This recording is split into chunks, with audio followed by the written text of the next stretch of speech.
Donc, on va continuer dans cette thématique de branding. Donc, elle nous vient de Londres. Ma londonienne. Aya. Elle s'appelle Ndolo John Nguinya Bilibi. Faites un tonnerre d'applaudissements pour elle. Elle va nous parler de branding. Mais avant ça, je pense qu'elle a une petite vidéo qu'elle va vous présenter. Je lui laisse la parole. Depuis ta tendre enfance, tu as un talent que personne ne peut questionner. Tu es tellement doué dans ce domaine que les gens ne cessent de te solliciter. Tu te vois en train de parler devant des centaines de personnes. Tu vois tes créations être vendues dans le monde entier. Et si ce rêve devenait réalité? Poussé par cette envie de partager ce don que tu as, tu décides enfin de te lancer. Wow! Congratulations! C'est le début d'une belle aventure entrepreneuriale. Être libre, ne plus avoir à travailler quelque part où on ne se sent pas à sa place. Pouvoir subvenir à ses besoins, ceux de ses enfants et de sa famille. Mais la réalité est tout autre. Tu peines à faire des ventes, à attirer des clients à toi. Ton business ne grandit pas. Surtout, ne perds pas espoir. J'ai peut-être la solution pour toi. Key Imam, build a brand with love.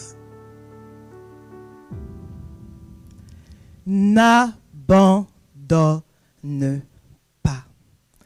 Il y a des milliers de personnes qui ont besoin de ce que toi seul peux leur apporter dans leur vie. Parce que tu es unique. Et j'aimerais te faire comprendre cela aujourd'hui. Il y a des entrepreneurs dans cette salle, n'est-ce pas? Mon sujet aujourd'hui, c'est ton logo n'est pas ta marque. D'accord? Est-ce que certains qui ont leurs activités, leur business, est-ce que vous avez déjà un logo qui est déjà fait? Qui ressemble à ce que vous voulez qu'il ressemble, à ces professionnels? Est-ce que tu sais que ton logo ne fait pas de toi une marque? Est-ce que tu sais que ton site web, que tes photos professionnelles, aussi belles qu'elles soient, ne font pas de toi une marque? Mais sache que si tu n'as pas de marque dans ce milieu concurrentiel, tu vas seulement mourir. Ton business ne survivra pas. La marque, en effet, c'est l'élément essentiel qui va te démarquer et qui va faire que les bonnes personnes vont être attirées par toi. Et tout entrepreneur en a besoin. Et avant de partager les clés avec vous, j'aimerais parler un petit peu de moi pour que vous appreniez à me connaître. Qui suis-je? Je m'appelle Ndolo John Nguinya Bilibi. Appelez-moi seulement Ndolo. Je suis...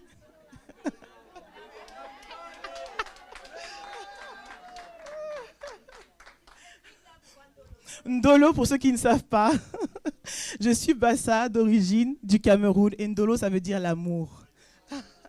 Voilà. Donc, je suis mariée, mère de 3 enfants et je vis en Angleterre.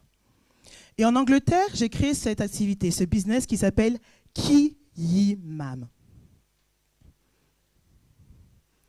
Alors, il faut qu'on partage ensemble, s'il te plaît, le slide.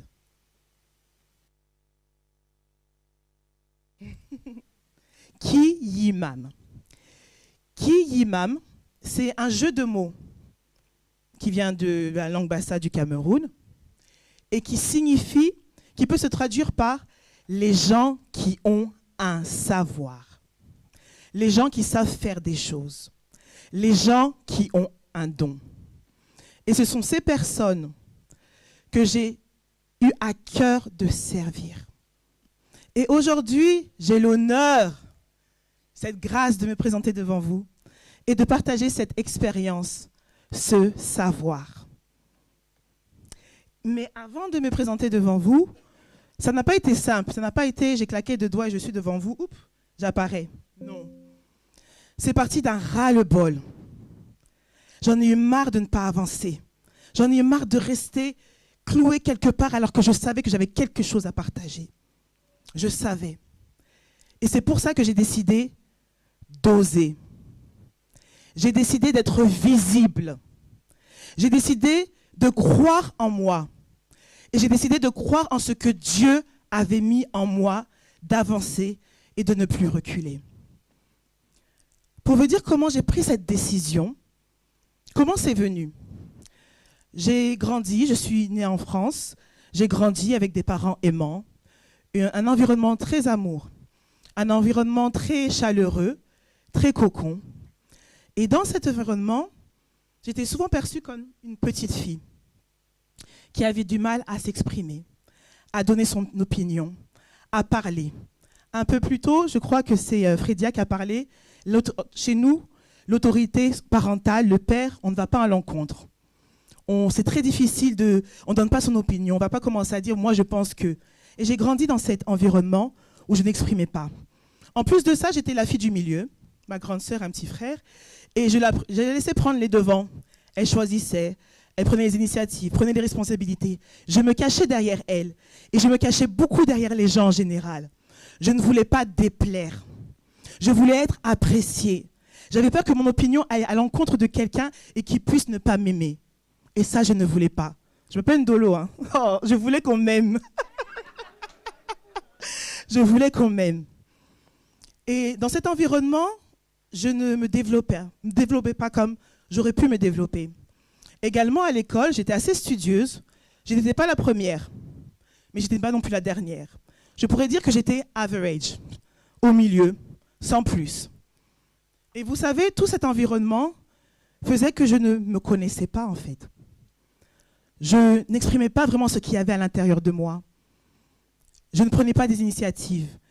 Mais je vous avoue que ça ne me dérangeait pas, tant que je plaisais. Je n'étais pas timide du tout, non. J'étais plutôt assez coquette, très gentille, très souriante. Et la seule façon vraiment de m'exprimer, c'était à travers l'apparence. La surface, easy. Mais la profondeur, ça manquait. Ça manquait énormément. Je ne savais pas vraiment ce que je voulais faire dans la vie. Je ne savais pas vraiment du tout. Mais une chose que je savais, c'est que les études, c'était important. Mon père nous disait toujours, à ma sœur et moi, que vous êtes des femmes noires en France. Vous allez devoir vous battre 3 fois plus dans cette société pour faire votre preuve et pour réussir. Vous devez être des femmes indépendantes qui ne dépendent de personne. Donc les études, c'était la suite normale. J'ai eu ma licence, ensuite ma maîtrise, et j'ai eu l'opportunité de partir en Angleterre. Et là, en 2005, je fais un MBA International Business. Waouh, je le reçois, la joie dans le cœur. Après toutes les péripéties et les difficultés de la langue que je ne maîtrisais pas du tout, je l'obtiens. Et j'appelle mes parents, la famille, et mon père me dit « Waouh, Ndolo, je suis fière de toi, vraiment, vraiment ma fille. Tu pourras être un manager, tu seras devant les gens et tu vas pouvoir avoir un boulot qui va te donner des belles finances. » En arrière. Qui va te donner des belles finances. Et je dis à mon papa que je veux. Moi, je ne veux pas être un manager. Non, non, non, non, devant les gens, commencer à l'idée. Là, c'est pas moi. Hein. C'est pas moi du tout. Moi, je veux avoir juste un boulot de salarié. Je serais contente. Et il m'a dit, mais Ndolo, pourquoi tu as fait un billet alors? Et là, dans mon cœur, j'ai eu un doute. Ndolo, pourquoi tu as fait un billet? Mais je me disais à l'époque, j'ai 23 ans, je vais rencontrer ma personne, je vais me marier, et tout va bien se passer. 23 ans, 24, 25, 26, 27. Le temps passe, le conte de fées du mariage et enfant n'est pas là. Et dans la vie professionnelle, je suis perdue au milieu de l'océan. Je suis en employé, mais je ne suis pas à ma place.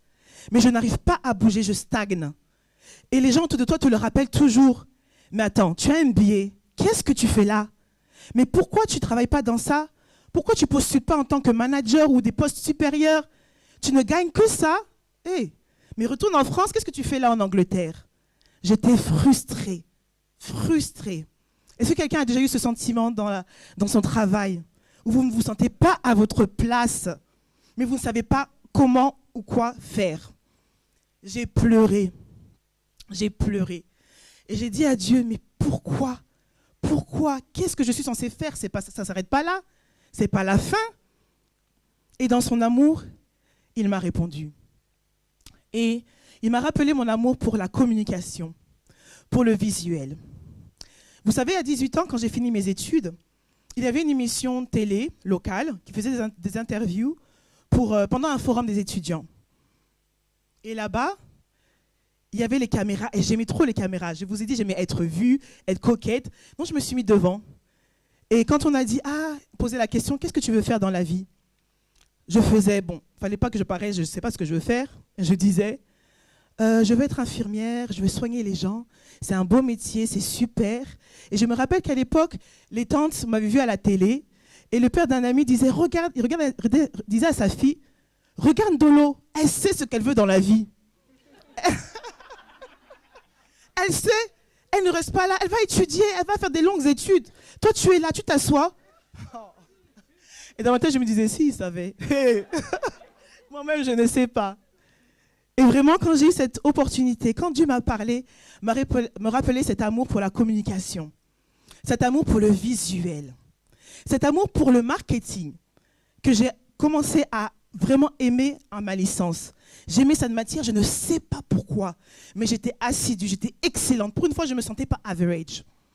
Et au cours d'un événement qui s'appelle The Night Before the Throne, une nuit d'adoration à Londres, il y avait des leaflets sur les chaises. Et le visionnaire fait une annonce. Il dit que j'ai besoin de personnes bénévoles qui ont des talents dans un domaine. Nous avons une vision que nous voulons amener quelque part, mais nous ne pouvons pas le faire seuls. Et quand j'ai vu qu'ils avaient besoin de gens dans la communication, dans le public relation, dans le marketing, je n'ai pas osé. J'ai osé. Je ne me suis pas retenue, j'ai dit oui, je veux faire. Et cette expérience a changé le cours de ma vie. J'ai aimé ce que je faisais. J'étais passionnée. Les gens venaient à moi, ils disaient « Waouh, Ndolo, c'est bien, il faut aller voir les sponsors, tu vas faire la communication, on faisait les vidéos. » Et j'excellais. Et pour une fois, celle qu'on appelait la petite Ndolo à la maison, les gens qui me connaissaient, je me voyais grande. Je n'étais plus average, j'étais plus moyenne. J'étais quelqu'un qui allait au-delà et qui se surpassait parce qu'elle avait un talent qu'il fallait exploiter et qu'elle aimait. Et c'est de là donc, que j'ai créé Ki-Imam. J'ai commencé à aider mes amis entrepreneurs à leur donner de la clarté pour mieux communiquer et ne pas perdre espoir.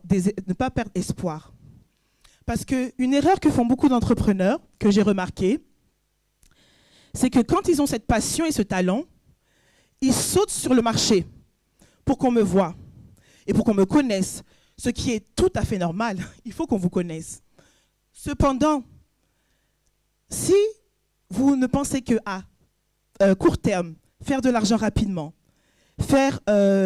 aller sur le marché parce qu'on vous voit, sans stratégie, sans fondation, votre business va s'écrouler. Oui, au début, vous allez faire des ventes. Oui, au début, la famille, les amis vont vous supporter.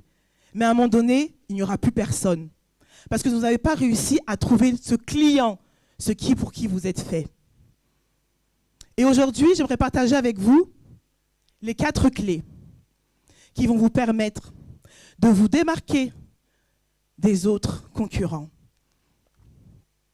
Pour éviter que vous fondiez dans la masse. Pour éviter que vous fondiez dans la masse. Pour éviter que vous vendiez avec précipitation, parce qu'il faut de l'argent, de l'argent, de l'argent. Of course, you need money. Vous avez besoin d'argent.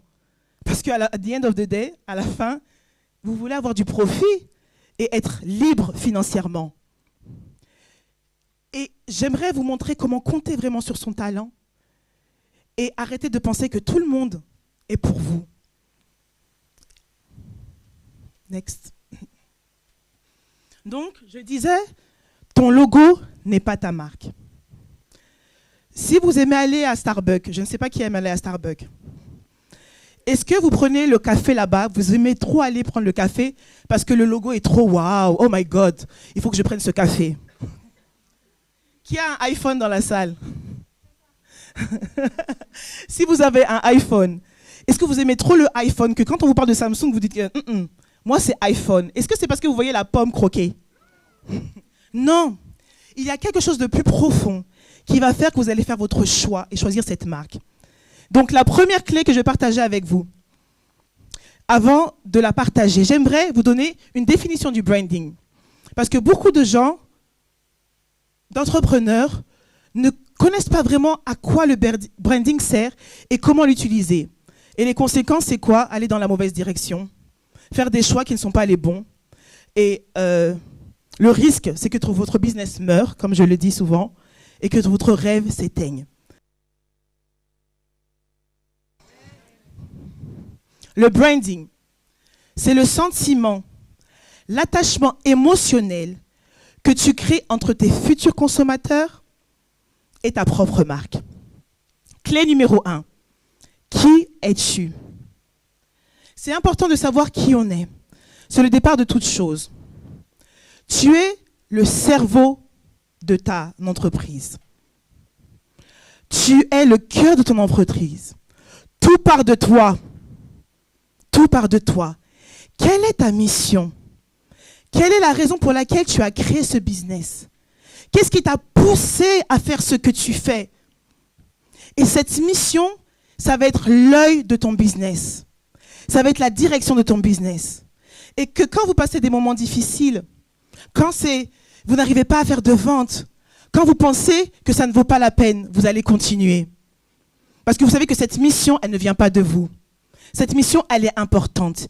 Il y a un trésor caché dans ce que vous faites. Et beaucoup d'entrepreneurs que j'ai rencontrés ne le réalisent pas, ne le comprennent pas. Et comme j'aime beaucoup dire, on va en profondeur, dans les eaux profondes, et on cherche ce trésor, qui sera ce message clé, ce message, cette mission, qui va faire que les gens pour qui vous avez été appelés à servir vont venir vers vous. Et c'est important de les connaître. Ensuite, deuxième clé, mettre en avant son unicité. Comme je l'ai dit, vous êtes unique. Il n'y a personne qui est comme vous, qui fait les choses comme vous. Mettez cela en avant.